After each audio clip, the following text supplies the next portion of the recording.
Bueno, hola a todos. Yo soy Álvaro. Antes de que se me olvide, los vasos, por favor, guardarlos porque hay literalmente uno por persona. A ver, hay más, pero son de cristal y lo suyo es usarlos de plástico, ¿vale? El cuarto de baño, también importante. La puerta de la cocina, la que está justo enfrente que pone prohibido el paso, pues ahí, entráis para adentro y hay un cartelito que pone aseos y ahí, a la izquierda, ¿vale?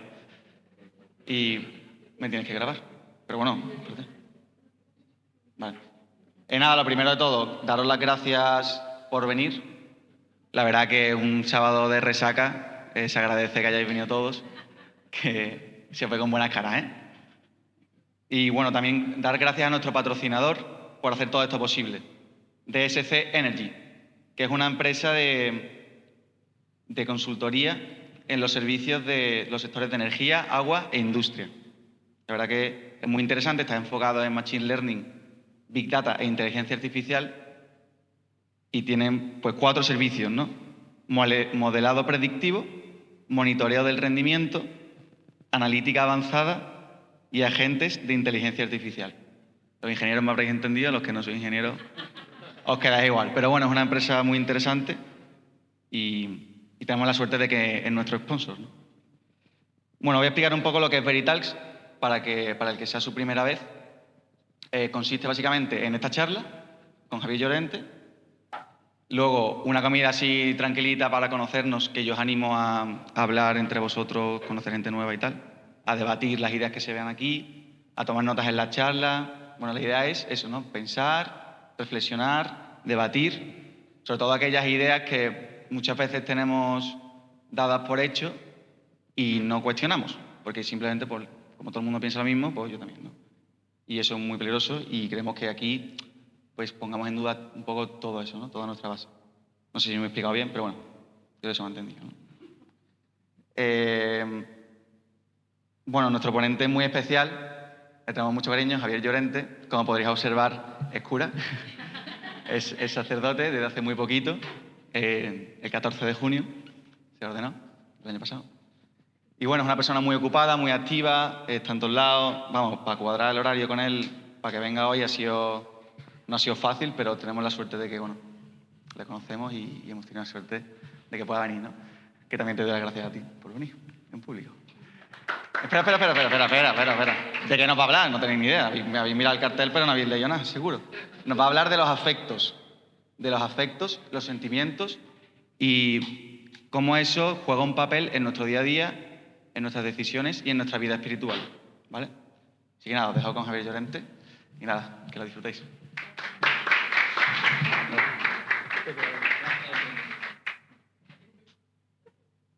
Si podemos apagar la luz, se va a ver mejor la pantalla. Ay. Bueno. Bienvenidos. No soy psicólogo. No soy sociólogo, no soy coach, ni siquiera soy teólogo, ojo, todavía, ¿eh? Pero sí, pues soy sacerdote, ¿vale? Pero tenéis la mala suerte de que llevo 7 meses ordenado. Estoy todavía jovencito y es totalmente nuevo todo. Bueno, a ver qué tal sale esto. Pues nada, muchas gracias por la invitación, muchas gracias por la iniciativa, ¿no? Yo creo que Veritalks viene a satisfacer una necesidad que los jóvenes tenemos y que va muy en línea con lo que yo voy a hablar hoy, ¿eh? Yo le decía a Dani, digo, creo que hemos puesto el listón muy alto y las expectativas muy altas, porque el título y el subtítulo son como demasiado para esta mierdecilla que yo voy a comentar, pero bueno, si a alguien le ayuda, bendito sea Dios y esa es un poco la idea. Como decía Álvaro, que nos cuestionemos, que intentemos, pues eso, intentar buscar un punto en el que yo pueda contrastar las cosas que ocurren y cómo reacciono ante ellas, conociéndome un poco más, ¿vale? Mirad, son la 1:30. Es la 1:30. Esto estaba previsto que durara 1 hora, pero claro, ya el estómago, ¿no? Y con la primera cerveza, no sé si durará 1 hora, depende también un poco de vosotros, ¿vale? Entonces, bueno, y de lo que el Espíritu me inspire. Yo he preparado una pequeña reflexión. He dicho que no soy teólogo todavía porque, spoiler, este es el tema de mi tesina. Estoy terminando el TFM y estoy, claro, mi tesina es en teología dogmática, por lo que hablaremos un pelín, claro, soy cura, pero no ese es el centro de hoy. O sea, yo no vengo a dar ninguna homilía, yo no vengo a que digamos que se nos abra el cielo, sino vais a ver como que tiene unas partes diferenciadas en las que se hace una fotografía de la sociedad en la que vivimos y de la que somos herederos, todos los que estamos aquí, y un poco que cada uno se identifique y se conozca mejor a la luz de esta ponencia, y en el fondo pues eso le ayude, ¿no? Decimos en la vida espiritual, ¿no? Cada uno en sus convicciones, en sus creencias, pero un poco en el marco en el que vivimos aquí en Sevilla y de seguimiento cristiano. ¿De qué vamos a hablar? Bueno, pues haremos una pequeña, como digo, una fotografía, como si inmortalizamos el momento. A ver si es acertada o no. Después, oye, estoy abierto a discusiones, y aquí no hay nada dogmático y aquí no hay nada cerrado. Yo estoy interesado de escuchar a vosotros que estáis en el terreno. Bueno, analizaremos un poquito en pelín, ¿no? En las partes que nos componen, ¿no? Somos una especie como de puzzle, pero no somos compartimentos estancos, ¿no? Entonces, bueno, ahora pondremos un pequeño espejito. Primero una foto y después un espejo. ¿Veis? Después, un poquito de teología. Mi trabajo es de teología dogmática. Os voy a contar una cosa curiosa que yo estoy aprendiendo mucho sobre la vida de Moisés. Ya hablaremos. Y por último, bueno, a ver si alguien se lleva algo, a ver si a alguien pues le sirve. ¿Vale? Bueno, en el título ya venía muy claro y es un tema un poco de peyorativo, pero hoy comenzamos con el término generación de cristal. ¿Vale?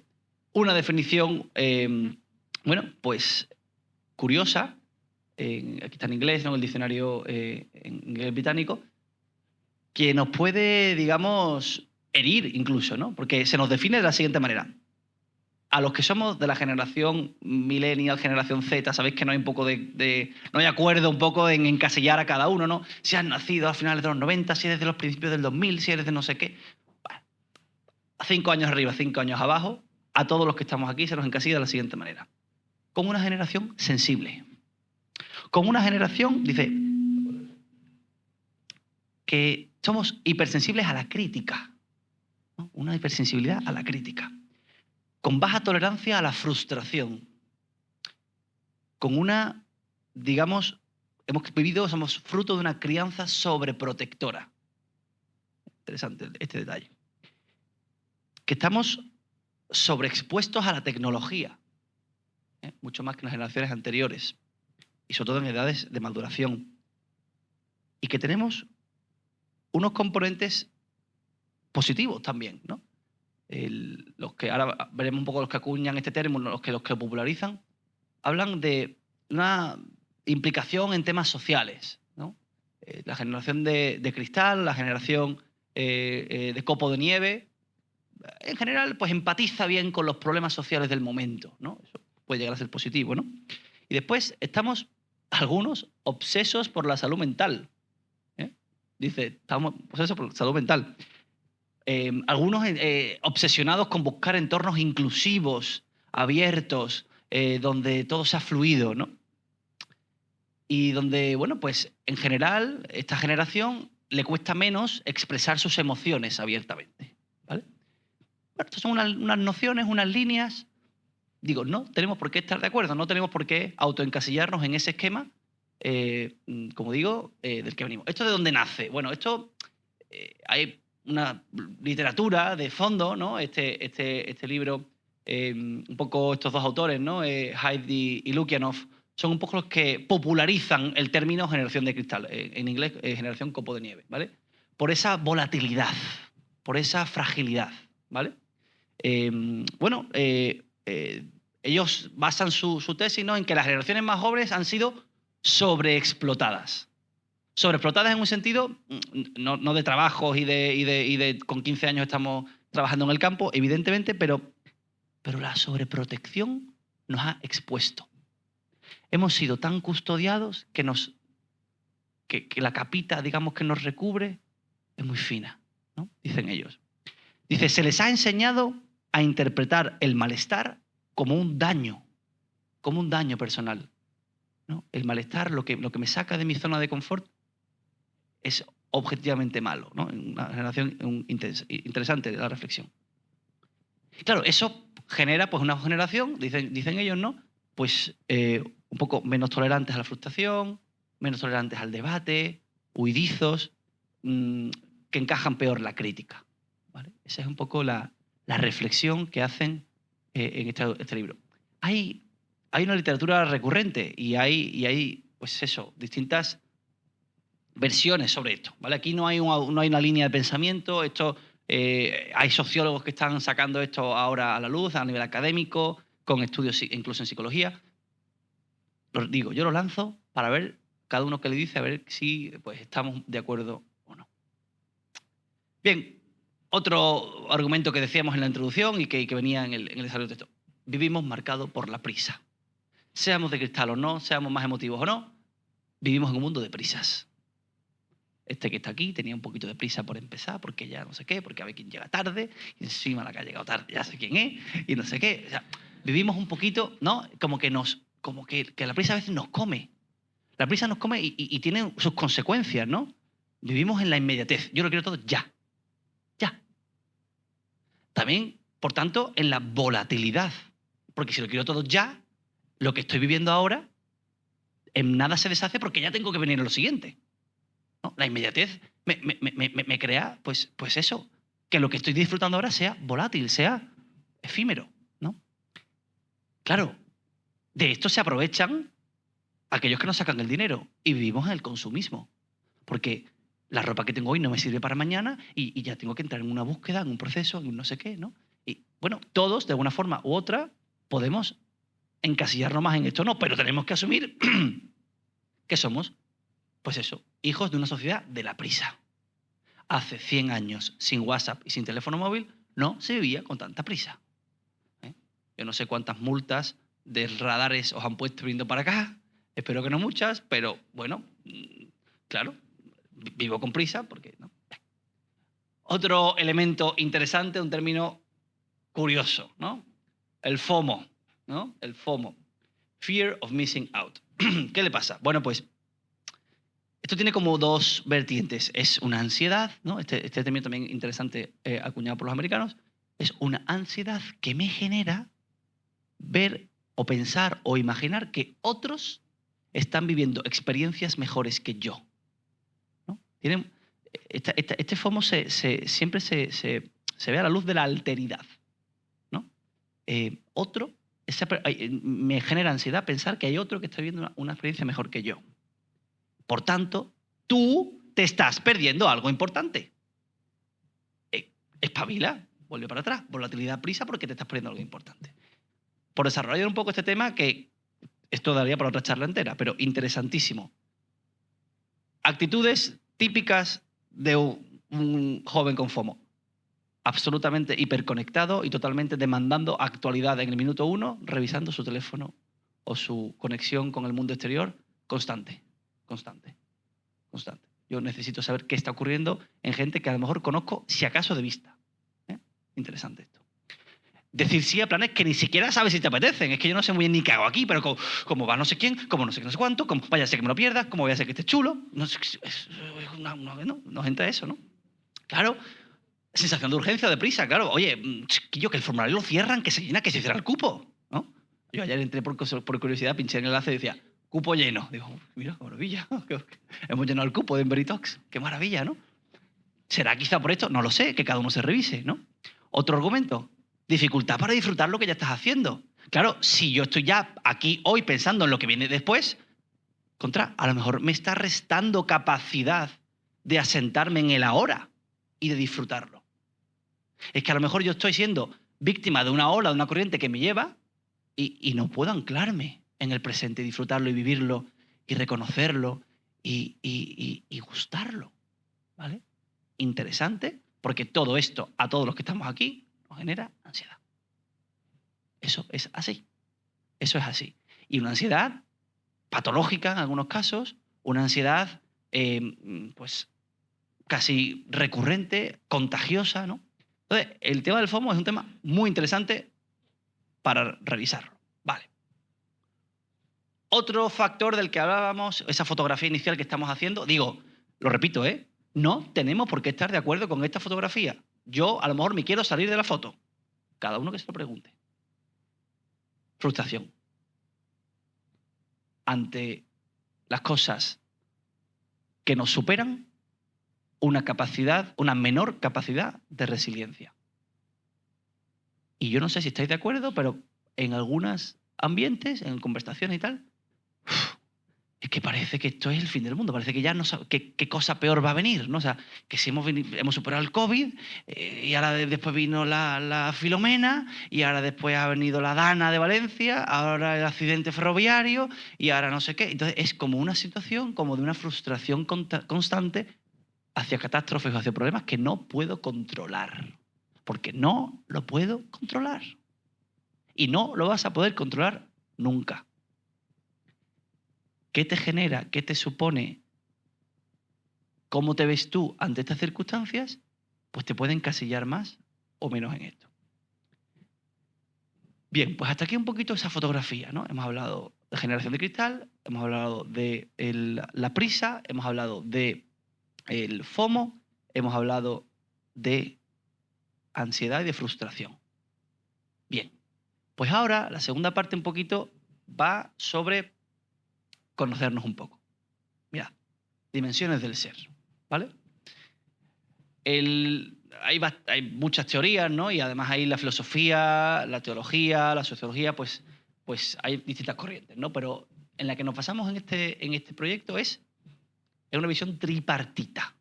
El ser humano está compuesto de afectos, de razón y de voluntad. Afectos, cuore, razón y voluntad. ¿Vale? ¿Qué es la razón? Bueno, pues la capacidad crítica para pensar, para discernir, para los inputs sensibles que me llegan, organizarlos y ordenarlos. Bueno, pues lo que asociamos al cerebro, ¿no? Nuestra capacidad racional, ¿verdad? Hay personas que nacen con una discapacidad que les inhibe o les elimina la capacidad racional. Ven, oyen, escuchan, sienten, pero no procesan esa información y no tienen una capacidad de discernimiento, ¿no? Sin embargo, está intacta, incluso potenciada, la capacidad afectiva en esa persona, en ese ser humano, con absoluto corazón, y son, bueno, osos amorosos en algunos casos. Yo tengo casos cercanos que es eso, es un desborde de emoción, ¿no? Hay otras personas que por un u otro desequilibrio, pues lo contrario, ¿no? Una sobredimensión de la parte afectiva, ¿no? De la que vamos a hablar un poquito más hoy en concreto, ¿vale? ¿Qué son los afectos? Pues los afectos son aquellas cosas que sentimos, los deseos, los miedos, las atracciones. Bueno, pues la reacción ante esos inputs sensibles, ojo, externos o internos, ¿de acuerdo? Pues que nos generan sensaciones, entusiasmo, tristeza, dolor, alegría, ¿de acuerdo? Y por supuesto, pues la voluntad.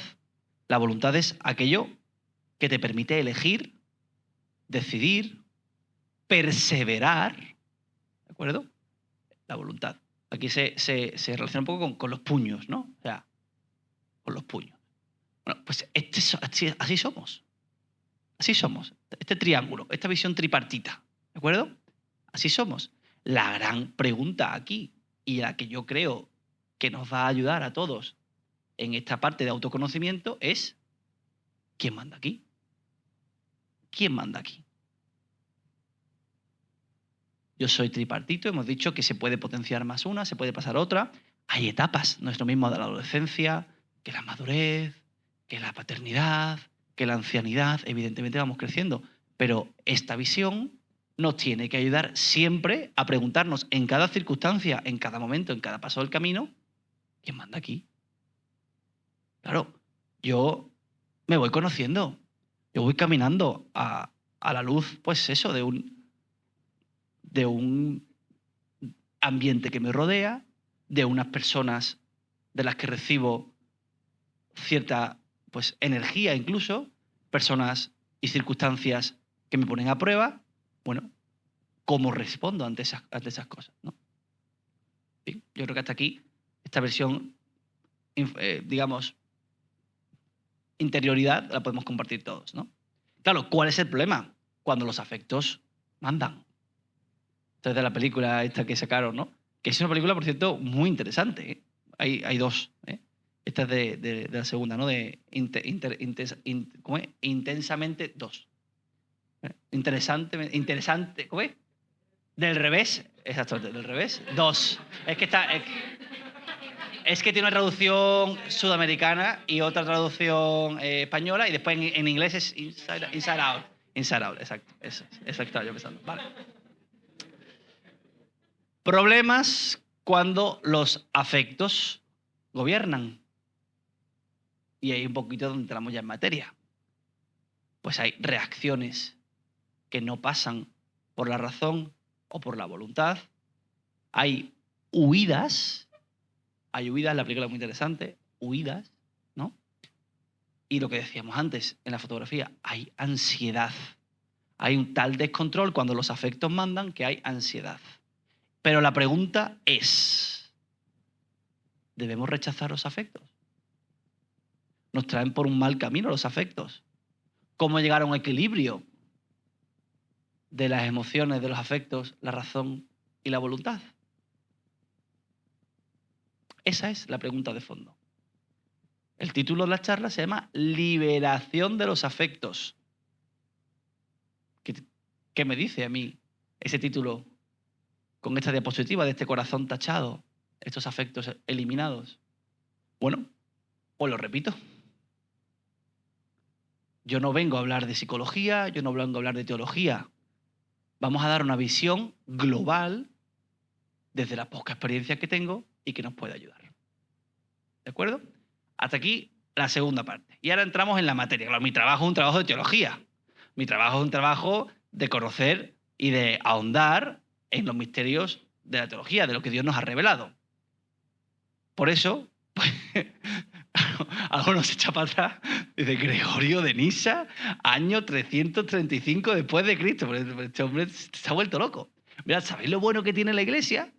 Lo bueno que tiene la Iglesia es que tiene 2000 años. Entonces, todos los problemas que surgen ya han pasado y ya les han buscado solución y ya ha habido debate, reflexión, ya se ha escrito sobre ello, ya ha habido distintas opiniones, ya ha habido batacazos y vuelta a levantarse, ¿no? Es que eso es lo bueno que tenemos, que yo no soy sociólogo, ni antropólogo, ni doctor en nada, pero pertenezco a una gran familia que es la Iglesia, de la que puedo aprender y leerme. Yo y tú, ojo, aprender y leer, ¿no? Bueno, pues Gregorio de Nisa escribe, no se sabe muy bien en qué año, porque estamos en el siglo IV después de Cristo, este libro, ¿vale? Evidentemente, esa no era la portada que diseñó Gregorio de Nisa, tan chula y tan moderna, ¿no? Pero Gregorio de Nisa analiza la vida de Moisés. Y hablando de la vida de Moisés, pues hace un recorrido por, bueno, pues distintos momentos en los que, a la luz de Dios, ¿no? Gregorio de Nisa es un padre de la Iglesia. Padre de la Iglesia significa, voy un poquito atrás. Gregorio de Nisa, para que entendamos mejor el marco, que a lo mejor voy muy rápido. Mirad, los cristianos, ¿no? Seguimos a Jesucristo, que nació en el año, alrededor del año 0, vivió, predicó, enseñó, eligió a 12 apóstoles, murió, resucitó, antes de irse envió a esos apóstoles a todo el mundo, si no yo no estaría aquí hoy, y ascendió a los cielos y está sentado a la derecha del Padre. Esos 12 apóstoles fundaron comunidades, expandieron ese mensaje que Jesucristo trajo, ampliaron en doctrina, en composición. Muchos de los apóstoles escribieron cartas de Santiago, las cartas de Pedro, las cartas de Juan, las cartas de Pablo, que no era uno de los 12 inicialmente, pero la Iglesia lo consideró apóstol desde el minuto 1 por su ardor y por su fuego. Y cuando los apóstoles pasaron a la siguiente generación, fueron muriendo los apóstoles, pasaron a fundar iglesias los padres de la Iglesia. Los padres de la Iglesia son esos obispos, jefes de comunidades ya sembradas por todo el Asia Menor e incluso por Europa, y que fueron desarrollando esa doctrina. Son los que empiezan a hacer los concilios, a reunirse entre ellos para, claro, como estaba todo tan lejos, las comunicaciones tan complicadas, la fe iba variando de un lado a otro, ¿no? Entonces, pues los padres de la Iglesia tienen una labor muy importante de unidad, de juntarse y de debatir juntos, ¿no? Y entonces, por ahí hablamos de padres de la Iglesia como grandes pensadores, grandes autores, muchos de ellos obispos, que pues desarrollan esa fe que han heredado de Jesucristo y de los apóstoles, ¿vale? Por eso el último padre de la Iglesia se cierra en el siglo VII. Por eso son del siglo II al VII, ¿vale? El último padre de la Iglesia era de Sevilla, San Isidoro de Sevilla, ¿vale? El último padre de la Iglesia. Muy bien, Gregorio de Nisa. Avanzamos un poquito. Gregorio de Nisa, pues nació en Nisa en esa época, más o menos, y escribió varios libros. Uno de ellos, en realidad más que libros eran enseñanzas, ¿vale? Que después se fueron recopilando. Y este libro, La vida de Moisés, enseña pues las distintas teofanías, es decir, momentos de encuentro que Moisés tuvo con Dios. Bueno, y ahora, ¿quién es Moisés? Bueno, pues Moisés es uno de los protagonistas del Antiguo Testamento. En la revelación que Dios nos ha dado, el culmen, como hemos dicho antes, llegó en Jesucristo, en su vida, en su predicación y en su tal. Pero antes había habido distintos momentos en los que Dios había mostrado preparando la venida de Jesucristo. ¿Quién fue Moisés? Pues Moisés es una persona elegida por Dios para salvar a su pueblo a través de distintas hazañas. La más importante, y yo creo que todos la hemos escuchado cuando éramos chiquititos, la huida de Egipto. El pueblo de Israel, el pueblo elegido por Dios, estaba esclavo en Egipto y Moisés fue su libertador, que con la vara del Señor abrió las aguas del Mar Rojo para que el pueblo de Israel pudiera atravesar el mar a través de las aguas que estaban abiertas y huir hacia el desierto. Bien, pues Moisés, y no quiero entrar aquí en catequesis, pero para que entendamos un poco la fotografía, Moisés, ese libertador, esa persona elegida por Dios, claro, tuvo distintas teofanías. Teofanía, un encuentro con Dios, en los que Moisés pues escuchaba esa voz de Dios y tal. Las tres más importantes, algunas nos sonarán. La primera, la zarza ardiente. Moisés se presenta ante algo que ve un poco extraño, que es una zarza en el campo, en el desierto, que arde pero no se consume. Uy, esto ya empieza a sonar, ¿no? El tema de razón, afecto, se siente atraído hacia una cosa que su razón no comprende. Anda. Y decide, con su voluntad, acercarse. Y escucha una voz, que después acabó siendo la voz de Dios, que le da un mandato. Lo primero que le pide es que se descalce, porque el terreno que pisa es sagrado. Ante la presencia de Dios, Moisés se descalza. Se despoja de aquello con lo que carga.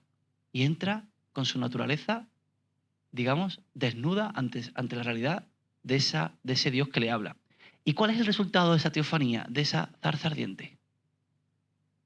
Que Moisés le pregunta, ¿y tú quién eres? Y el Señor le da su nombre. Yo soy el que soy. Vaya nombre, por otro lado. Pero por lo menos ya, mirad, acercándome, atraído por algo, escuchando una voz y viendo algo que me saca de mi contexto, soy capaz de entrar en un diálogo con eso. Y me vengo conociendo su nombre. Y un mandato, una misión. Vete al pueblo de Israel. Está todo escrito en el Antiguo Testamento. O sea que aquí no hay nada inventado. La segunda teofanía grande de Moisés fue el Mar Rojo. Atravesar de forma milagrosa ese Mar Rojo huyendo de Egipto para que el faraón y sus guerreros quedaran sepultados. ¿Y qué es eso? Sino un proceso de liberación interior. No es que Moisés fuera un mago, no es que Moisés tuviera un poder, un superpoder.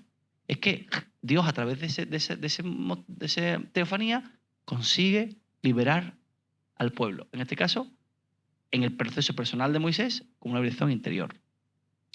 Y después, en el Sinaí, que es un poco esto que estamos viendo, Moisés sube, muy interesante, el ascenso, sube, Dios está arriba, Moisés hace un camino de ascender y recibe la ley de Dios, las 2 tablas con los 12 mandamientos de la ley de Dios. Y baja para entregárselos al pueblo. Y en ese exitus reditus, en ese subir y bajar, Moisés pasa de la luz a la nube a la tiniebla. Interesante, y ahora hablaremos de ello. Bien, Moisés es elegido por Dios, ¿qué tal? Que no sé qué, no sé cuánto. Entonces volvemos a un paréntesis para que no nos perdamos. Estamos analizando el libro que un padre de la Iglesia en el siglo IV ha escrito sobre un personaje de la Biblia del Antiguo Testamento, ¿vale? Para que entendamos un poco el contexto en el que andamos. un Moisés del que se habla muchísimo, muchísimo en los primeros libros, sobre todo del Pentateuco, Éxodo y Deuteronomio, pero que si juntáramos todo lo que de Moisés se habla en la Biblia, no hay ni 10 vidas que te dé tiempo a vivir todo eso. ¿De acuerdo? Eso da para otra charla, la verdad bíblica y la veracidad de los documentos y de los textos en la Biblia.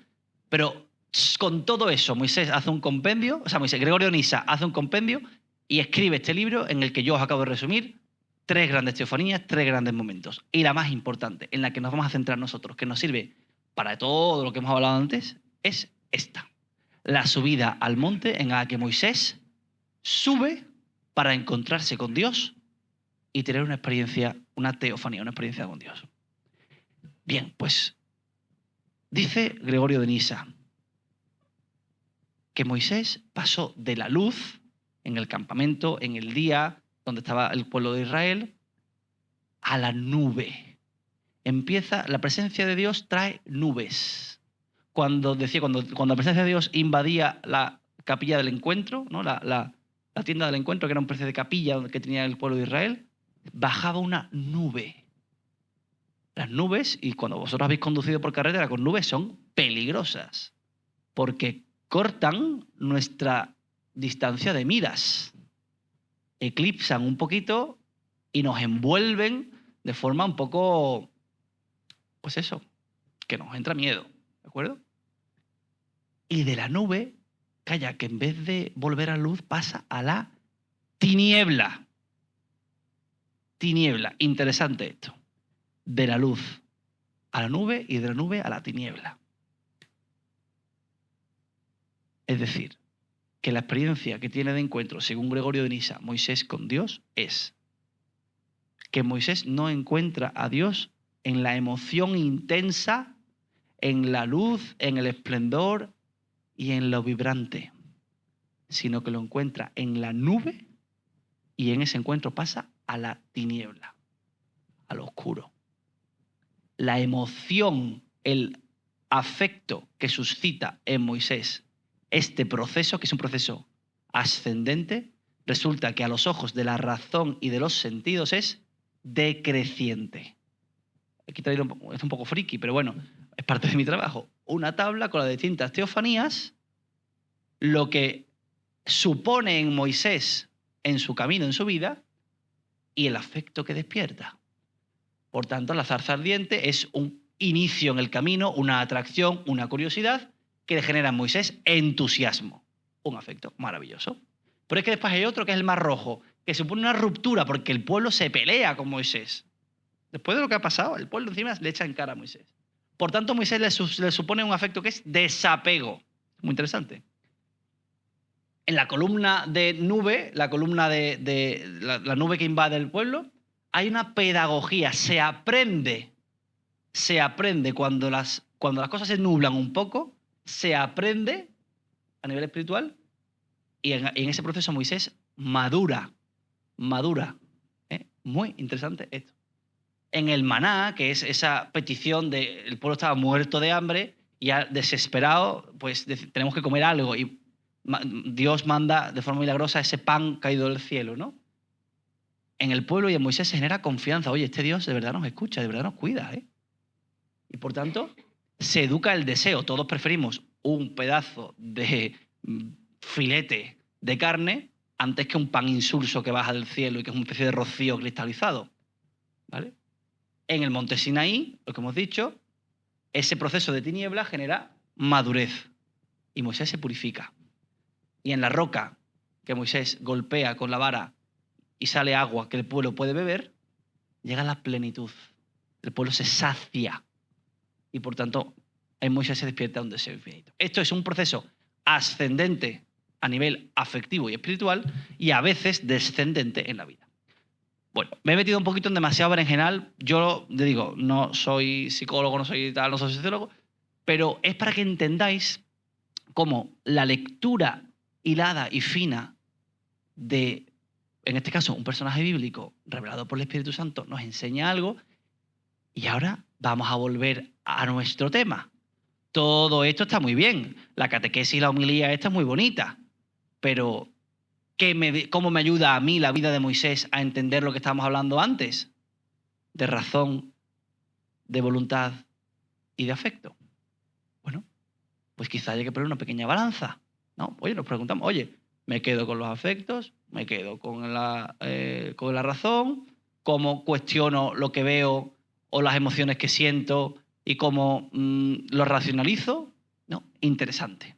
Interesante porque, digo, todo lo que ya, problemas que tenemos ya se han vivido. Ya ha habido alguien que ha escrito o ha hablado sobre ello. ¿De acuerdo? Por tanto,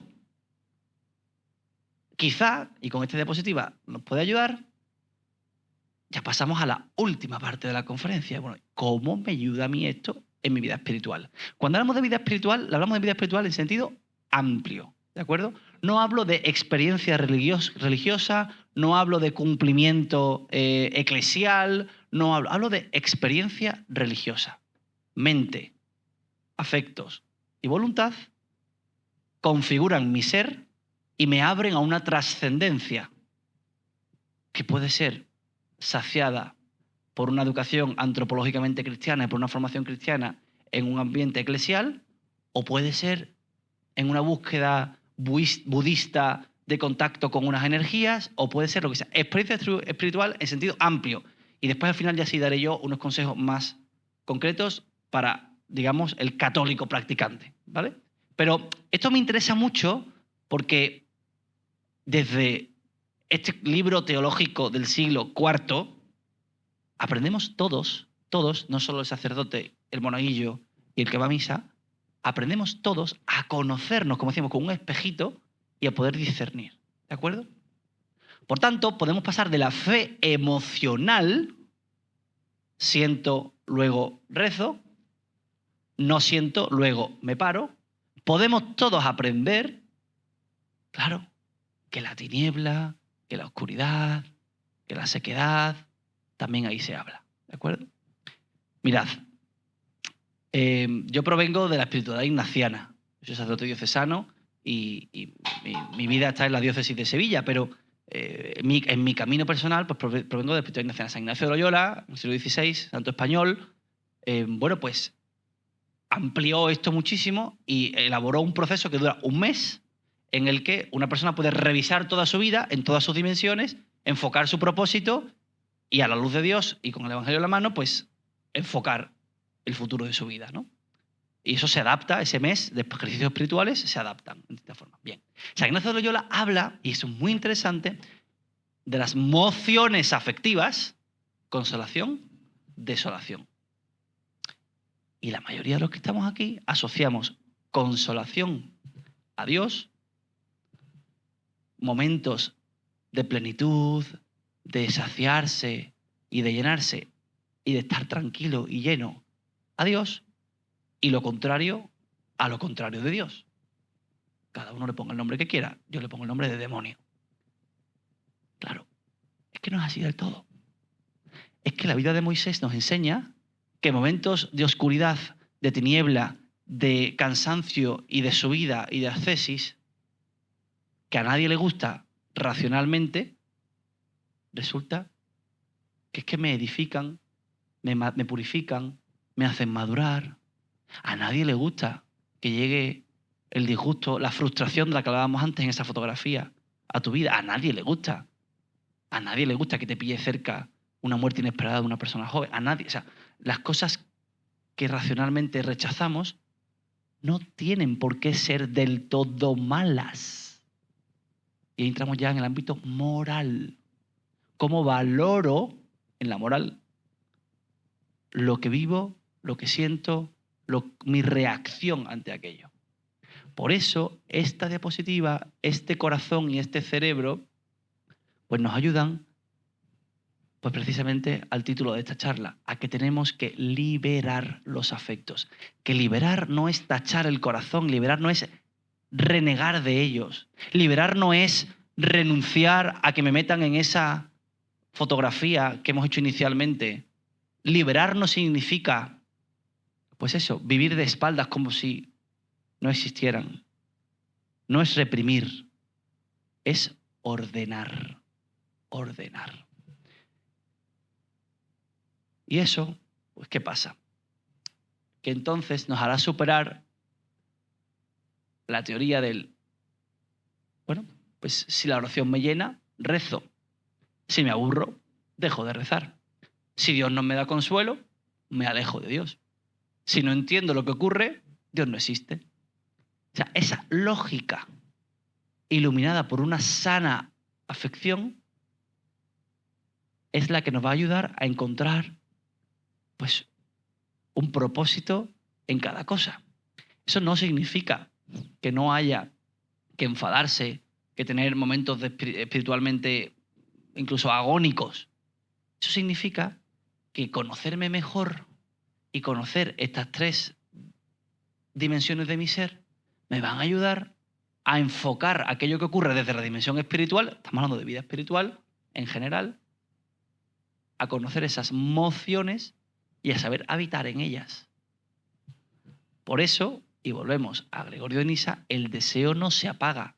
El afecto no es malo, el afecto no se purifica. ¿Qué dice Gregorio? El problema no es desear, o el problema no es recrearse en lo afectivo. Es que el deseo es el motor del alma.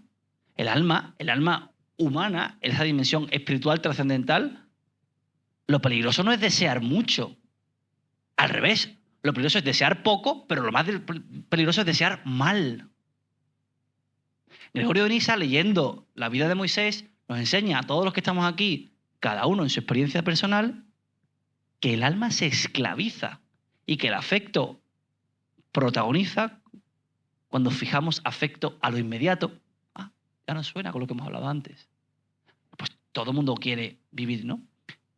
Cuando nos apegamos a lo finito como si fuera lo último, claro, es que resulta que aquello a lo que yo aspiro lo congelo porque aquí se está muy bien. En el Evangelio hay un pasaje que es el Monte Tabor. Jesucristo elige a 3 de sus discípulos, a Pedro, Santiago y Juan, y los lleva arriba al Monte Tabor y se transfigura, se muestra como Dios. Y aparecen Moisés, anda, qué curioso, y Elías, profeta. El hombre que ha sido capaz de vivir un encuentro con Dios, las teofanías, y Elías, el hombre que ha sido capaz de escribir lo que Dios le ha manifestado, profeta. Y en medio Jesús. ¿Y qué dicen los apóstoles? ¿Qué dice Pedro? Hagamos 3 tiendas. Acampemos aquí. Me quiero quedar aquí porque afectivamente me siento rodeado por una nube que me da un consuelo, una paz, un gozo, una presencia de Dios. ¡Qué maravilla! Acampemos. ¿Y qué dice Jesús? Nada. Para abajo. Hay que bajar del Tabor. Y ahora ya aterrizo un poquito, y ya voy llegando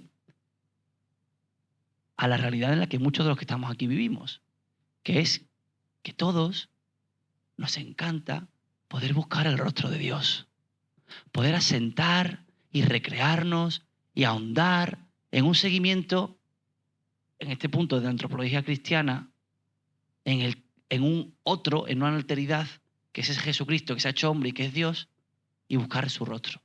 Pero es que dice Gregorio de Nisa, el problema precisamente es centrarte en buscar el rostro de Dios. El problema es que tú quieras obsesionarte, decíamos, fijarte en buscar un rostro de Dios. Dice él, lo interesante no es querer buscar el rostro de Dios, lo interesante es seguir sus huellas.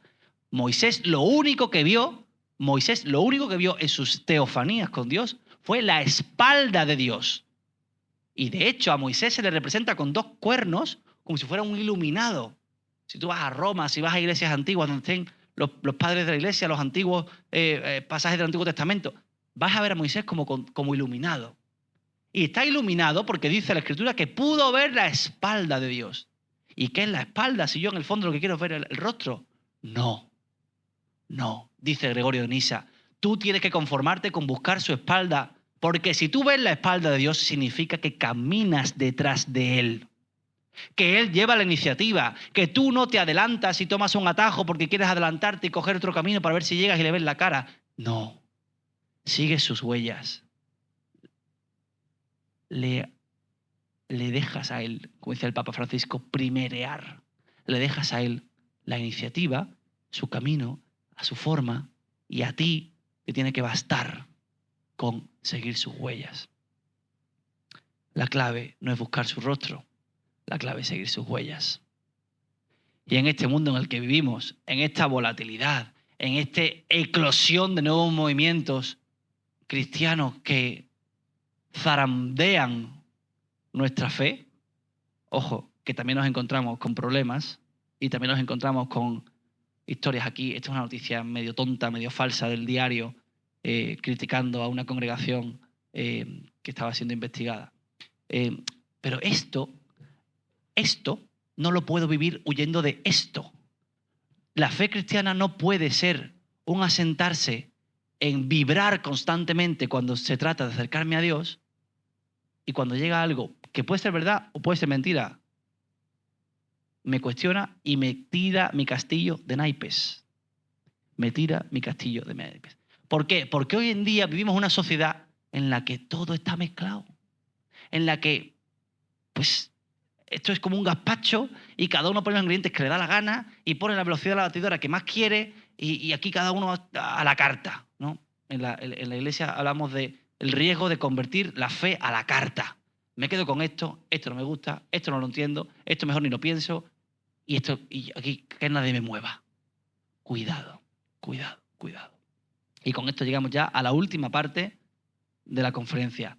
Como decía, no soy teólogo todavía, no soy psicólogo, no soy sociólogo, no soy coach. Entonces, desde mi ser sacerdote, con la L del carnet recién sacado de sacerdote, me permito daros unos pequeños... se me ha comido la E. Unos pequeños consejos de todo esto, estas tres dimensiones y esta fotografía en la que vivimos, que dicen los expertos que vivimos, cómo nos afecta la dimensión espiritual. Si los afectos gobiernan la vida espiritual, se vuelve inestable. Lo que decíamos antes, ¿quién manda aquí? Voy a misa si me dice algo. Confieso o no confieso, según me siento conmigo mismo, según el cura que ni lo conozca ni me vuelva a ver jamás en la vida, ¿no? Si no experimento nada, pienso, Dios se ha ido. Si no vivo como viví aquel retiro de no sé cuánto, aquel fin de semana, todos los días, es que Dios no está. Ya no siento a Dios. Interesante. Confundir consuelo con presencia de Dios. Lo que decía yo antes, San Ignacio de Loyola le dice, cuidado, cuidado, que no todo puede ser, no todo consuelo puede venir de Dios. Hay uno que puede venir del maligno. Cuando llega la sequedad, cuando llega el aburrimiento, cuando llega la rutina, pensamos que algo va mal. Moisés, cuando le llega la tiniebla, uy, ¿ahora qué? ¿Me bajo para rápido de la montaña? En tiempo de templanza nunca hacer mudanza, dice Santa Teresa. Por tanto, cuando llega esto, cuando llega un consuelo que no me llena o el desconsuelo, abandonamos la práctica espiritual. Hablo en general y hablo en concreto. La voluntad, el puño que decimos, se viene abajo. Porque no tiene un afecto, un deseo, una emoción, un boom que le sube. ¿Entendéis? Otra conclusión. Afectos mal integrados implican huida del sacrificio. Claro, es que a nadie le gusta sufrir. Es que, hombre, si yo puedo elegir lo que decíamos antes, si yo prefiero elegir, pues evidentemente, porque la no perturbación, ¿no? Claro, la cruz escandaliza. Resulta que somos cristianos, pero la cruz escandaliza. La ascesis nos parece anticuada. La fidelidad se vuelve una carga interesante. Ojo, aquí hay varias parejitas. Interesante. Cuando hay efectos mal integrados, la fidelidad, la constancia, aunque no sienta, se vuelve una carga, ¿eh? La ola de separaciones matrimoniales que hay, quizá vengan de confundir amor con afecto. ¿O te crees tú que tus padres se sienten afectivamente atraídos igual que cuando empezaron a salir de novios? Interesante este tema, para otra charla. Gregorio lo deja claro, no hay éxodo, el éxodo es ese camino de Moisés, sin desierto. No hay vida sin cruz. Quien os diga lo contrario, miente. Y lo decíamos en la fotografía inicial, si tu reacción ante la cruz en la vida va a ser la frustración, habrá que revisarse. Porque va a llegar y va a venir. Y no es que estemos en el apocalipsis ni en el fin del mundo. Es que las danas ocurren, los accidentes ocurren y la cruz está. ¿De acuerdo? Otra conclusión. Cuando los afectos se liberan, que es nuestro objetivo, cambia la experiencia de fe. Claro, yo no vivo acampado en el monte Tabor. Yo no vivo ahí anclado en un sentir y gustar. Yo no rezo para sentir algo. Rezo para estar con Dios. Incluso en el silencio. Madre Teresa de Calcuta confesó que estuvo años de sequedad espiritual. Años. Y no tiró todo por la borda y se casó con el primer guapo que pasó de largo. La oración se vuelve más sencilla y más real cuando pasa por una purificación afectiva. Por tanto, estas 4 conclusiones. Afectos que no gobiernen. No confundir consuelo siempre con presencia de Dios. Buena integración de afectos. Y afectos liberados me llevan a terminar, y así de verdad terminar, casi que lo voy a clavar, diciendo algunos consejos. El primero, huye del FOMO. Enfoca tu mente. No permitas que la ansiedad existencial decida por ti. No lo permitas. Tu agenda la llevas tú, en tu dimensión tripartita y a ser posible que prime esto, la cabeza. Huye del FOMO, enfoca el tiro, enfoca el tiro. Segundo, búscate una comunidad de referencia. La dimensión espiritual que sientas y concretamente la vida cristiana no se vive en el aire. Cuidado con los que los lunes a jacuna, los martes a fetal, los miércoles a alabanza, los jueves proyecto de comunidad y el viernes y el domingo ya ni me acuerdo de ir a misa. Y la misa del domingo queda como lo último que se pone en la agenda, como el plan ese corriendo que vengo de la playa, corriendo, que a ver qué cura encuentro. Búscate una comunidad. Búscate tu referencia, tu anclaje, tus personas, tu cura, tu homilía, tu banco en la iglesia. Búscate una comunidad. Porque solo vas a errar el tiro. Racionaliza lo que sientes. No permitas, es que Dios me ha dicho, me ha hablado, y absolutizar un afecto, una emoción o un consuelo. Racionalízalo. Ten tiempo de degustar y de desgranar eso. ¿Por qué me ha venido? ¿Cuándo me ha venido? San Ignacio habla de examen. ¿Cuánto tiempo ha durado? ¿De qué ha dependido? ¿Cuándo se ha ido ese afecto? Pásalo por aquí, porque si no vas a vivir como una marioneta, como un esclavo. Otro consejo muy interesante, contrasta con otra persona.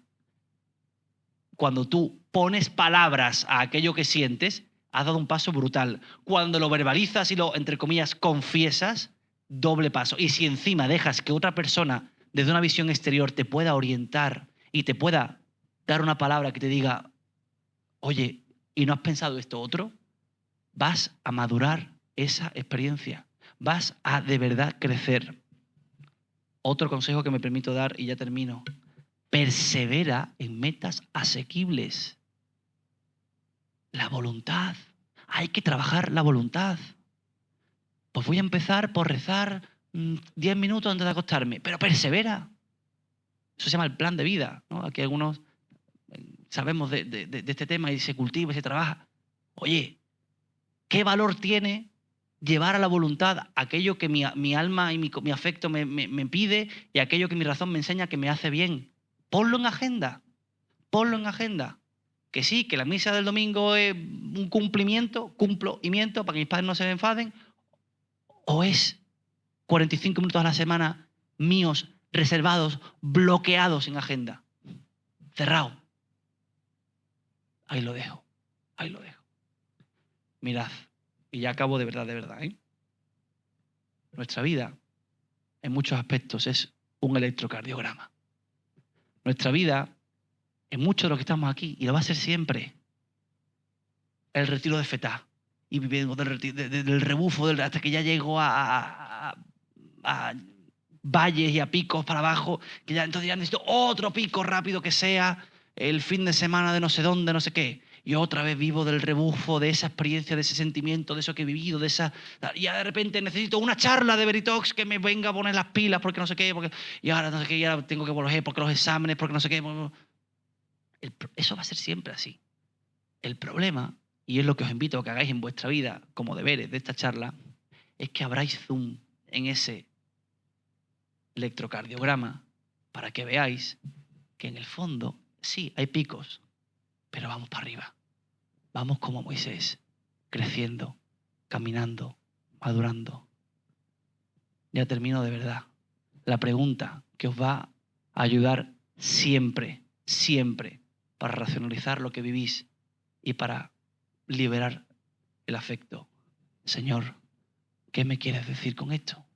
Esto que me ocurre, esto que vivo, esto que siento, ¿qué me quieres decir? Muchas gracias.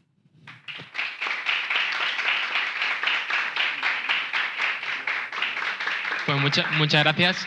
Ahora toca el turno de preguntas, entonces el que tenga una pregunta levanta la mano y yo simplemente le doy el micrófono. Creo que ha sido tan buena, que lo has explicado tan bien, que es que nadie tiene preguntas. Eso no puede ser, alguna pregunta os surgirá. Pregunta o reflexión. A lo mejor comentario, decir, pues mira, me ha gustado esto, o no estoy de acuerdo con esto. Exacto. ¿Hay alguien que no esté de acuerdo con la fotografía inicial que he hecho? Eso me interesa. Claro. O que no esté totalmente de acuerdo, o al revés, se O sienta. sea, ahora es el momento de decirlo. O después, en la comida. Sí, es que la Bueno, yo tengo una pregunta. A ver. Que yo te quería preguntar sobre todo el tema de la espiritualidad que está saliendo ahora con el tema de Rosalía, por ejemplo, que ahora dice que cree en Dios o quiere profundizar. Súper interesante. Y luego La Oreja de Van Gogh también ha sacado una canción. Yo creo en Dios a mi manera. Me encanta. Es. Entonces yo quería preguntarte, ¿puede ser que toda esta espiritualidad que está creciendo, todos los retiros, todo, que ahondamos mucho en los sentimientos, nazcan de, no sé si has llegado a estudiar algo así, pero como una contraposición al materialismo del que venimos viniendo muchos años, a ese consumismo, a esa... Porque en el fondo todos tenemos, yo pienso, una sed espiritual, una sed de infinito que queremos alcanzar, y el hecho de que hayamos estado tan manifestados en lo material y tan poco hondos en lo espiritual nos lleve a eso, pues ahora que de repente salen como se hacen muy famosos, pero o sea, yo lo sigo viendo un poco como el polo opuesto, como si el materialismo absolutiza la materia, lo que podemos palpar, y el espiritualismo este que está saliendo ahora como que absolutiza, no, da igual la materia, todo es elevarse. Entonces no está el punto medio, no está el punto virtuoso entre esas. ¿Puede ser que venga de ahí o sea, algún comentario sobre eso? Es muy interesante. El otro día escuché un podcast de algunos pensadores cristianos españoles sobre el tema y me encantaría decirte que sí. O sea, me encantaría decirte película los domingos, una niña que quiere meterse a monja y los retos que tiene en el siglo XXI, arrasa en cines. Rosalía, cantante española número 1, arrasa con un disco íntegramente dedicado a Dios. Hakuna saca un disco de alabanza y lo peta en la primera semana en las listas en Spotify. ¿Es esto un efecto péndulo? Yo creo que en el fondo se basa sobre una falacia. Y es pensar que sí, que efectivamente hay una sed de lo infinito, una sed que no sacia el materialismo, estoy de acuerdo contigo, pero cuidado, porque a lo mejor es una sed que se sacia con panteísmo. Panteísmo es la corriente en la que todo es Dios. Nosotros somos herederos a nivel de pensamiento, ¿no? Esto está para otra charla, de la New Age. La New Age es aquello lo que decimos, todo está mezclado, ¿no? Y entonces, pues, una hora santa o media hora de yoga o no sé qué, es todo lo mismo, ¿no? Y todo te eleva y todo te excita y todo te exalta y todo te tranquiliza y todo te da paz y todo te no sé qué. Entonces, creo que en el fondo no. Yo creo que esta moda, entre comillas, en España y en nuestro contexto concreto, porque en Angola esto no existe, ¿vale? Creo que es un poco falacia. Creo que efectivamente hay, bueno, pues una sed y la vamos a tener siempre y efectivamente me parece maravilloso, incluso dentro de la iglesia y dentro de tal, que surgen movimientos en los que ¿no? Pues esa sed se intenta saciar, pero creo que la canción de La Oreja de Van Gogh no evangeliza ni trae a gente a la iglesia. Creo que que además creo que la teología concreta de la Virgen María, no sé si habéis escuchado la canción, se estrenó el 31 de diciembre. Creo en Dios a mi manera. Es lo primero que he criticado en la charla, ¿no? O sea, la fe a la carta. Yo sí, tal. Pero esto no. Entonces, creo que es muy interesante esta reflexión. Creo que es un debate para tenerlo en profundidad, pero yo creo que se basa sobre una falacia. Yo creo que nos quieren colar que estamos de moda y en el fondo se aprovechan de nosotros para que vayamos al cine o para que no sé qué. Digo, no es que sea tan mal pensado, pero no me gusta. Es que sé que...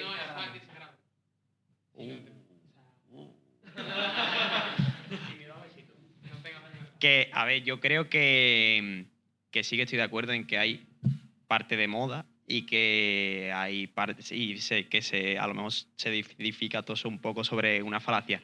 Pero también digo yo, o sea, y estoy de acuerdo en que eso es verdad.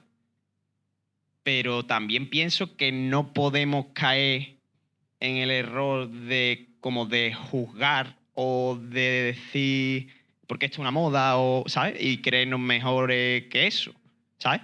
O a lo mejor eso sí, pues es un poco basado sobre una falacia o sobre una moda, pero también creo que puede llegar a acercar después a alguien de verdad, que sí, que a lo mejor ha empezado por la moda, tal, no sé qué, y al final se encuentra, porque creo que Dios se vale de cualquier cosa.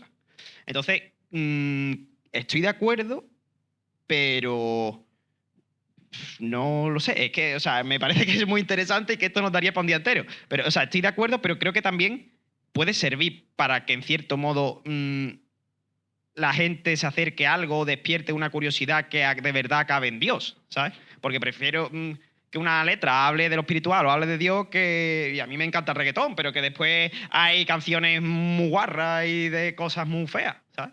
Entonces creo que puede despertar algo que en la sociedad está dormido y que realmente al final cabe en un acercamiento real.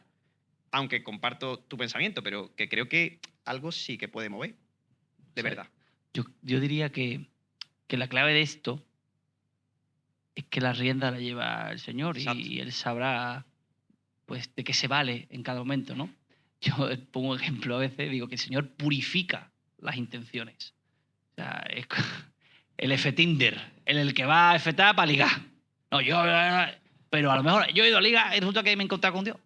Y he convertido mi vida, claro, y me he orientado y me no sé qué, ¿no? Pues ejemplos así, pues como todo. O sea, yo diría que claro, pero analizándolo en frío tú dices, porque si fuera una moda, a mí me daría hasta miedo.